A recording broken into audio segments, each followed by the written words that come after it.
What's happening, everybody? It's Sean here, and I'm back today to give you guys a review of the Air Jordan 1 Retro Concept Japan in the Midnight Navy colorway. This pair is inspired by the original 2001 release, which was a Japan exclusive. Releasing alongside 3 other colorways, the navy pair was limited to only 3,000 pairs, making it one of the more rare Air Jordan 1s. Thankfully, however, 19 years later, Jordan Brand has brought this back in a much more wider and general release format, and this 2020 version released on November 14th for $170 US or $230 here in Canada.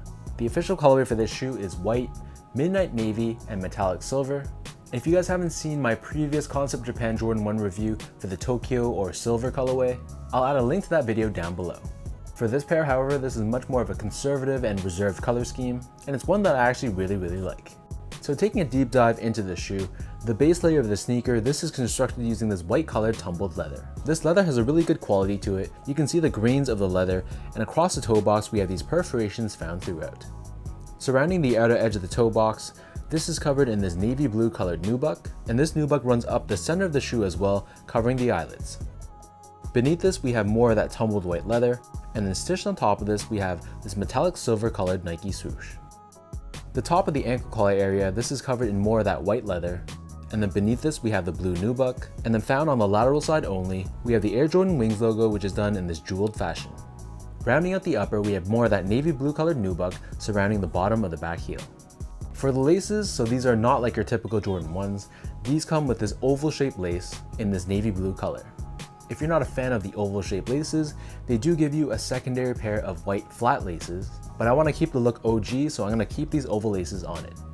Underneath this, instead of your typical nylon tongue, these Jordan 1s incorporates a full leather tongue. So you see the return of that soft white leather, and at the very top, instead of the nylon tag we typically see on Jordan 1s, we have Nike Air embroidered in navy blue at the top. On the interior side of the tongue, the 2001 pair was individually numbered from 1 to 3,000, but because this is much more of a wider general release, it pays homage to that by incorporating both the year 2001 and this year, 2020. Moving on to the insoles, these come with a navy blue colored insole, and we have a Jumpman logo and Concept Japan printed on the heel in white. So the upper of these Jordan 1s sits atop this white colored midsole, and then encapsulated within the midsole but not visible to the eye, we do have a Nike airsole unit for cushioning. Flipping the shoe over to the bottom, here we have your classic Air Jordan 1 outsole. This is entirely constructed using this navy blue colored rubber. We have the circular traction pattern on the forefoot and Nike branding in the center. So that breaks down the look and the construction of this pair. For those wondering how these fit, overall I'd say that they do run true to size. Basically they fit like any of your other Jordan 1s, so for most people that just means sticking with your true size. If you have really wide feet, you might want to consider going up a half size. I know some people, myself included sometimes, I have some issues with the pinky toe area right here, or this area right here where the tongue connects to the toe box. But for this pair, I was only able to get my true size 10, and honestly they felt pretty good on feet. If you're still unsure of what size to go with, be sure to check out feetlot.com. On that website, you can input sizes of shoes that you already own, and then the website will churn out a size recommendation for the shoe that you're looking for. Next up, in terms of the comfort on this shoe, to me these fit and feel like any of your other Jordan 1s, so it's going to feel pretty firm on feet, pretty low to the ground, and there's not much from a softness or step-in comfort perspective. With that said though, the Jordan 1 is a perfectly fine shoe for just everyday casual use. So if you haven't worn a pair of Jordan 1s before, if possible, I know it might be a little bit tough right now, but try on even a pair of lows or mids in the store, and I'd say that the comfort is pretty comparable. Finally, in terms of the quality and the craftsmanship on this pair, overall I'd say that I was pretty impressed.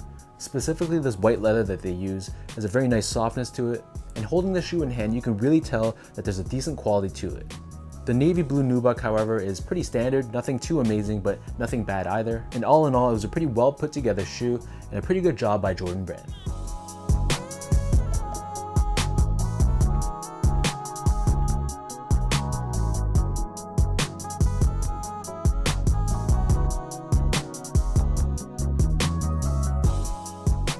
With all that out of the way now, let's lace up these midnight navy Jordan 1s, and I'll show you guys how these look on feet.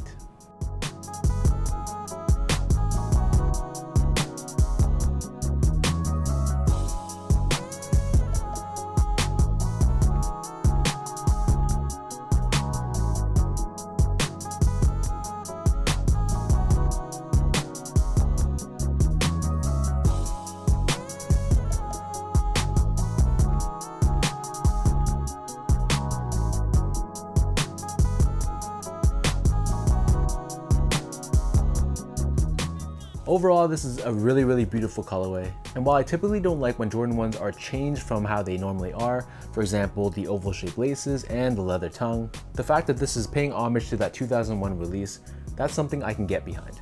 This combination of navy, white, and silver, I think it makes this a very wearable shoe, and while it's not necessarily going to turn any heads, it's a pretty conservative looking colorway. It's still one that I was very excited to add to my collection, and one that I can't wait to wear. So let me know in the comment section down below how you guys feel about this Midnight Navy Air Jordan 1 Retro Concept Japan. How do you guys feel about this colorway, and between this one and the silver pair that released a few months back, which of the two do you guys prefer? For me, I'm definitely taking this one, but there's no right or wrong answer, both of them are pretty dope. If you guys enjoyed this video, be sure to like, comment, and subscribe.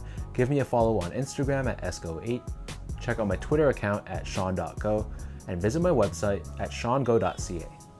So until next time, thanks so much for tuning in. Hopefully you guys enjoyed this review, and I'll catch you guys all in my next video.